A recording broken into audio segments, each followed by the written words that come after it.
Okay, here we are at the last three questions, and I'd like to point out something here about the directions. First of all, label the process. And I said be very specific what type of process we're talking about. Is the process positive reinforcement, negative reinforcement, etc.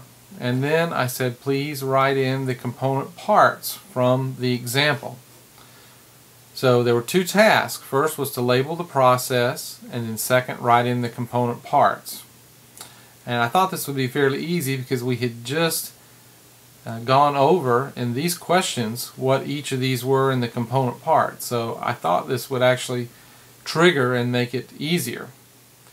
Let's take a look here. Several students in the class sit in the back row, but the teacher wants them to sit closer to the front. The teacher decides to ask lots of questions and call on those in the back row all the time during class, while not calling on those students closer to the front. Within 1 week, all of the students on the back row moved to the front of the classroom. Here's our behavior right here. Move to the front of the classroom. Remember, get your behavior first. Move to the front of the classroom. So there's our behavior. What is it that causes them to move? Well, the teacher decides to ask lots of questions and call on those in the back row all the time. So teacher calls on back row all the time, constantly badgering them, peppering them with questions and comments and kind of picking on them, if you will. So they move to the front. What happens with the teacher calling on them? Teacher stops calling on them.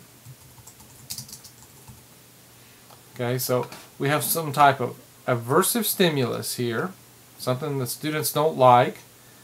They perform a behavior which gets them away from this, and then the aversive stimulus is subtractive. This would be negative reinforcement. I'm going to try to put that on one line.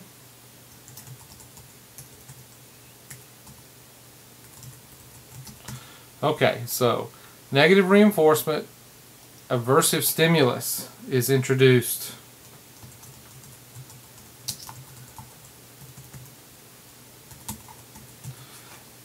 Then we have, let's spell stimulus all the way out there. Then we have a behavior, which is an escape, an attempt to escape from the stimulus. And then we have the subtraction of the aversive stimulus. And as we can see from question 5, that would be aversive stimulus, escape behavior, and the subtraction or removal of the aversive stimulus is negative reinforcement.